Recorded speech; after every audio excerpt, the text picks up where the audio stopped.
শবে বরাত উদযাপন করি, শবে কদর উদযাপন করি, ঈদ উদযাপন করি।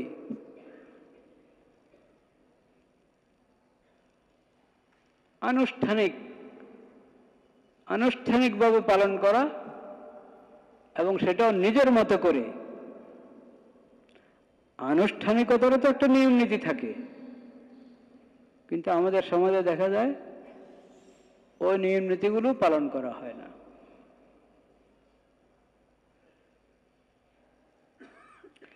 আমরা শবে বরাত পালন করি কিভাবে? বাস অপেক্ষায় থাকি কবে শবে বরাত আসবে।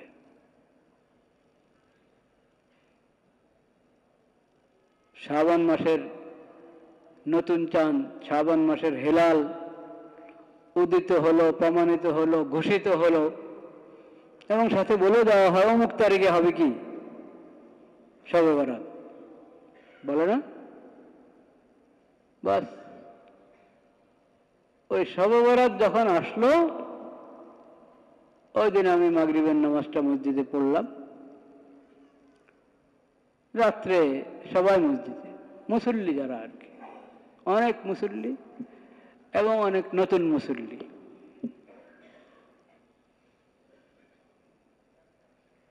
এই মসজিদের আশেপাশে বাসা, কিন্তু উনি এই মসজিদের এমন মুসল্লি যে ওনাকে শবে বরাতে দেখা যায়, জুমায় দেখা যায়।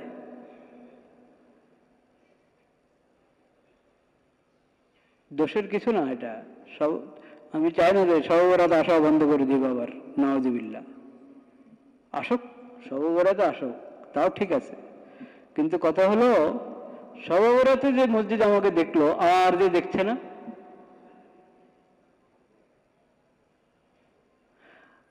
আমরা মনে করি মসজিদকে আর আমার চিনি নেই। ইমাম সাহেব না হয়তো চিনে যে আচ্ছা অমুককে দেখছি না অনেকদিন থেকে, ইমাম মুয়াজ্জিন চিনতে পারে আমাকে, মসজিদ তো চেনে না। মসজিদের মধ্যেও তার মতো করে একটা অনুভূতি আল্লাহ তাআলা দিয়ে দিয়েছেন।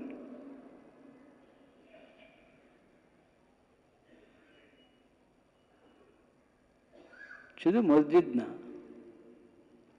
শুধু মসজিদ না, আসমানের যে দরওয়াজা দিয়ে বান্দার আমল যায়, ওই দরওয়াজা যখন দেখে যে এই লোকের আমল আসা বন্ধ হয়ে গেছে, কি কারণ?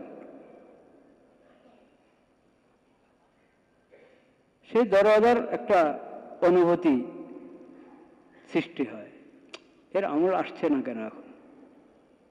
তাহলে কি দুনিয়া থেকে চলে গেল?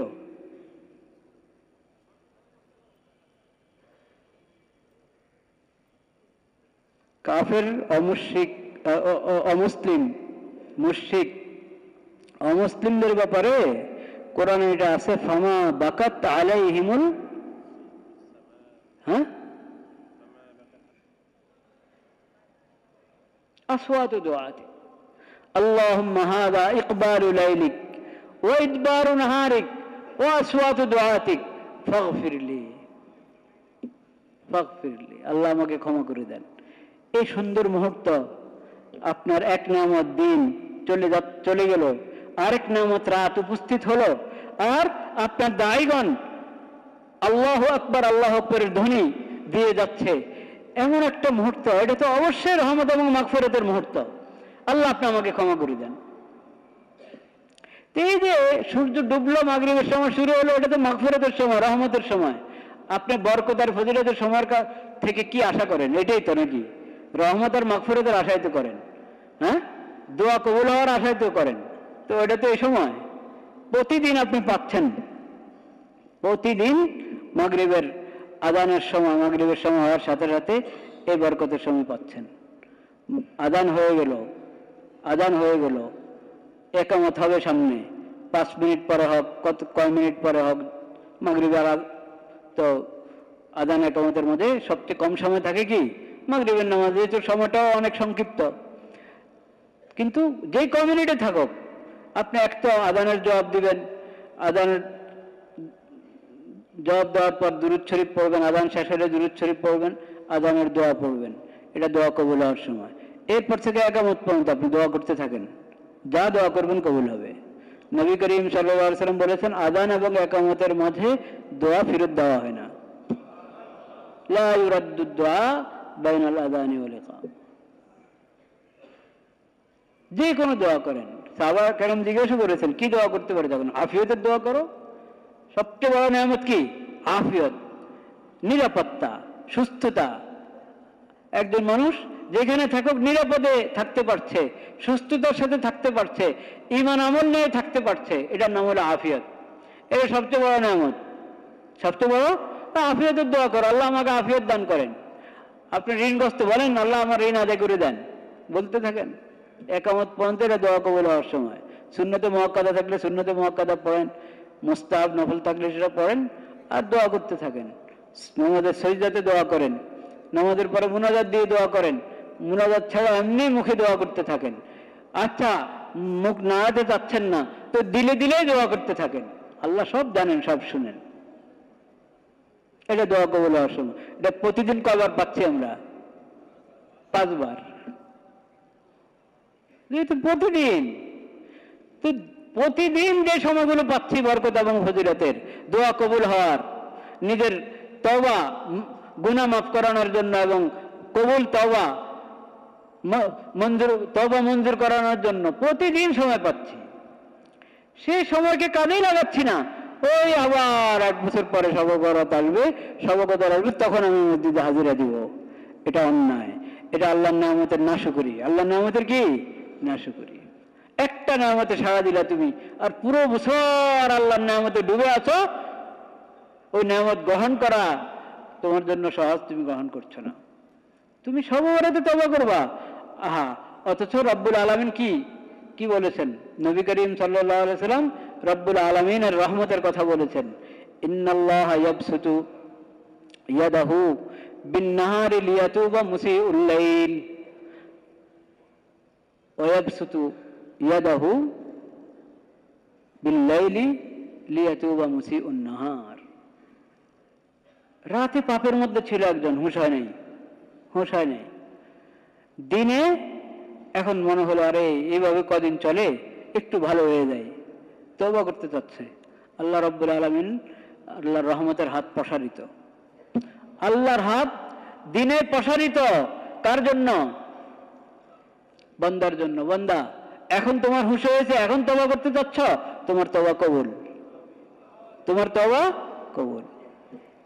পুরো দিন কেটেছে উদাসীনতার মধ্যে, পুরো দিন কেটেছে গুনার মধ্যে, উদাসীনতার মধ্যে।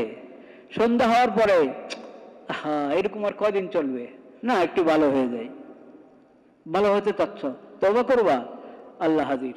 আল্লাহ ওয়াবসুতু ইয়াদাহু বিল-লাইল, রাত্রে আল্লাহর হাত প্রসারিত বান্দার জন্য। বান্দা, তুমি তওবা করতে চাচ্ছ, আমি হাজির, তোমার তওবা কবুল। আপনি শবে-বরাতের অপেক্ষা আছেন, বছরে একবার কবে আসবে, এর আগে যদি আপনি কবরে চলে যান তো কি হবে? আল্লাহ তো 24 ঘন্টা আপনার জন্য দরজা খোলা রেখেছেন। ওয়া ইযা সাআলাকা ইবাদি আন্নী ফাইন্নী করিব উজিবু দাওয়াতাদ দাঈ ইযা দাআন ফালিয়াস্তাজিবু লি ওয়ালিউমিনু বি লাআল্লাহুম ইয়ারশুদুন। বান্দারা যদি আমার ব্যাপারে, নবীজিকে আল্লাহ তাআলা বলেছেন, নবী করিম সাল্লাল্লাহু আলাইহি সাল্লামকে, আমার বান্দারা যদি আপনার কাছে জিজ্ঞাসা করে, হ্যাঁ, যে আল্লাহর কাছে আমরা যে প্রার্থনা করব, প্রার্থনা কিভাবে? জোরে জোরে আওয়াজ করে প্রার্থনা করতে হবে, ও আল্লাহ, ও আল্লাহ, এইভাবে ডাকতে হবে প্রার্থনার জন্য? হ্যাঁ, আপনি বলেন তাদেরকে, ইন্নী করিব, আমি তো তোমাদের অতি নিকটে। আওয়াজ করে ডাকতে হবে না আমাকে, আওয়াজ করে কি ডাকতে হবে না। তুমি স্বাভাবিক আওয়াজে ডাকো, অনেক উঁচু আওয়াজে ডাকা এটা এক ধরনের মানে আদবের সাথে যায় না। এটা হয়তো স্বাভাবিক আওয়াজ, একটু হালকা উঁচু আওয়াজ, আর না হয় নীরবে বলি, আমার আল্লাহ শুনছেন। যেরকম একজন আরেকজনের সাথে কথা বলতে কানে কানে কথা বলেন অনেক সময়, সে শুনছে। তা আমি যদি ওই আওয়াজে বলি, আল্লাহ শুনেন, উঁচু আওয়াজে বলে আল্লাহ শুনেন, আল্লাহর কাছে সব বরাবর। আর জবানও হরকত করছি না, আমার অন্তরের মধ্যে আমার কামনা বাসনা সব আছে, সেটাও আল্লাহ কি করেন জানেন। কিন্তু দোয়ার আদব হলো খালি মনে নিয়ে বসে থাকবেন না, মুখ না, মুখ না বলেন আল্লাহকে। তো আল্লাহ তাআলা বলছেন ইন্নী করিব, আমি তো নিকটে। ইযা সাআলাকা আন্নী ইবাদি ফাইন্নী করিব উজিবু দাওয়াতাদ দাঈ ইযা দাআন। যেই প্রার্থনা করে, যেই দোয়া করে, আমি তার দোয়া সাড়া দিই, আমি তার প্রার্থনা সাড়া দিই। ফালিয়াস্তাজিবু লি ওয়া লিউমিনু বি লাআল্লাহুম ইয়ারশুদুন।